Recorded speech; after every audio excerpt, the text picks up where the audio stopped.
What's up guys, I finally have a new video out for you and I wasn't able to record up until now, so this time I have a single cover that I made and I knew this one was going to be a little bit rushed because I wanted to do something different from my usual process, and it was also due to my scheduling. I knew I had a limited amount of time because I was traveling at the time.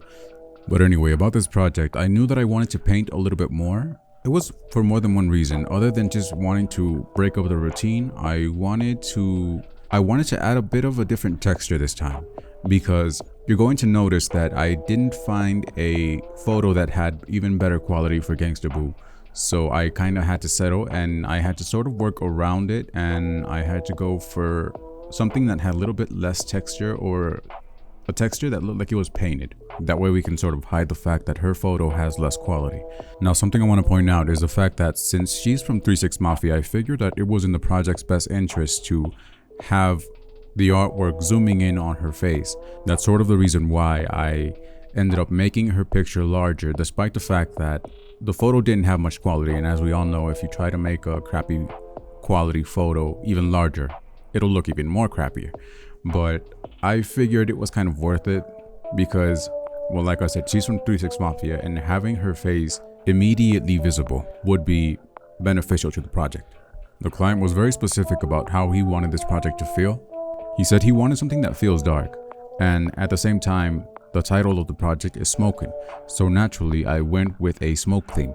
And it's mostly with the smoke where I decided to do something a little bit more different, like I was saying at the beginning of the video, and I decided to do a little bit more painting because it's something that I don't do as often.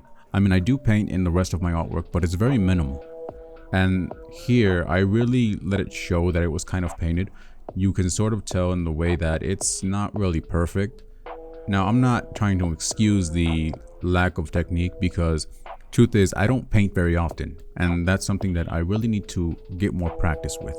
So no, I won't hide behind the excuse of it being intentional, because it's really not. It's purely a lack of technique and practice. Some people will do that. They'll ask you for input, you'll point something out, and they'll say that, oh, I did it because of this and that, and you can clearly tell that it's because it's from a lack of practice. So yeah, I'm just being honest. I'm not the best at painting, but at the same time, I felt like it was passable for what I was trying to do, because I just wanted to get a little bit more, not just practice, but I wanted to emphasize a different texture for this one. And for some reason, I can paint other things, but when it comes to smoke, I just have trouble. I don't know why it is, because it looks so simple when I see other people doing it, but when I try to do it, the smoke streaks just don't come out as fluid or as natural. Now here you'll see me painting shadows, quote unquote, onto the smoke, but that's mostly because I don't want the thin areas of the smoke to show portions of the background. I want to hide everything in the background that's showing inside of the smoke, because I don't know if you've noticed that I'm going for something that will divide both of the artists, so that one artist is on the left and one artist is on the right side, without them overlapping. That's why I want the streak of smoke in the middle to be kind of solid, so that it can successfully divide the artist into two sides without having to add any more effects to sort of tie everything together.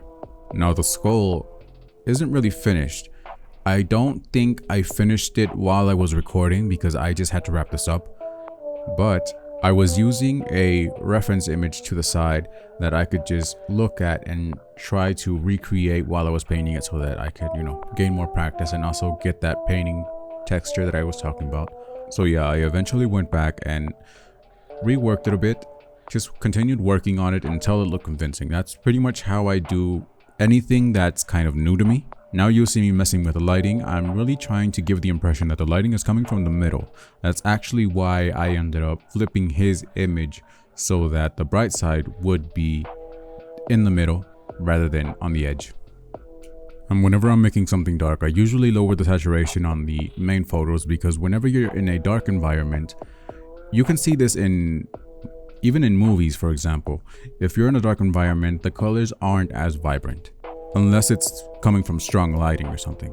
One of the things you have to look out for whenever you're making something dark, and I've mentioned this in other videos, is that it's easy to start losing your main subject into the background whenever you blend them in too well. And I'm not saying that they were perfectly blended into the background by any means, because that's not what I was trying to do at all, but it was starting to go in that direction. If I were to take off the lighting and look at this image as it is, as a thumbnail, I probably would have a little bit of a hard time making out their faces. So I decided to add the lighting on the dark side of their faces so that you could sort of tell apart where their face begins and where the background begins. So it sort of just lifts them off the background. That's what we refer to making the artwork easy to read, because you have to be able to tell what it is that you want people to focus on. So your main subjects have to stand out immediately. In other words, I try to have everything be immediately identifiable.